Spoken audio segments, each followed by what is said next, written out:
Так, енді біз машинканы дайындаймыз. Бұл жерде мен сіздерге көрсетіп жіберейін.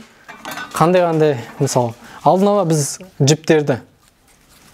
қандай жіптерді қолданамыз, соларды алып қоямыз.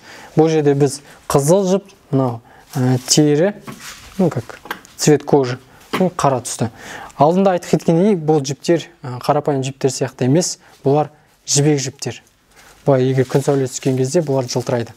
Біз бірінші мына суретке қараймыз да, алдын ала уже білеміз. Мысалы, мен білемін, суретте мынау сары, мынаның негізі көйлегі, осы суреттің. Негізгі суретте бұл қызыл болу керек. Мына Эльна именно экспрессив 830 искажать етеді негізгі суретті. Сондықтан мен мына суретке қарамаймын. Основной суретке қараймын да түстерді таңдаймын. Астында мына түстер бар. Номер біріншісі сары, мынаның көйлегі негізі қызыл болу. Сондықтан мына қызыл түсті жіпті қазір сабақтаймыз. Сабақтаған кезде былай жасаймыз. Арнайы бізге штатив керек. Штативсіз болмайды. Неге? Егерде штатив болмаса, бір жерге ілініп қалуы мүмкін, и вышивка дұрыс жасалмайды. Сондықтан біз бірінші штативке саламыз, одан кейін оның жоғарғы бөлігіне өткіземіз. Содан кейін мына жерге енді лайфхак, мен өзім солай жасаймын. Содан кейін мынау негізгі өткізетін жер. Мысалы, негізі машинкаларда өзінің подсказкалары болады, мені көрсетіп тұр. Мына жерден содан кейін былай айналдырып жібереміз деп. Былай өткіземіз, содан кейін былай айналдырамыз да. Мынау стрелкадан өткіземіз бірлет. Содан кейін мынадан өткіземіз. Содан кейін мынау үшіншісі мынадан өткіземіз жоғары қарай. И мына жерде өзінің крючогы бар. Міне төртінші крючоктан былай өткіземіз. Крючокқа түсірем де, тартып қалам. И уже ең соңғысы ине. Инеге түсірместен бұрын мына жерде тағы бір ілгіші бар. Содан өткіземін. Міне.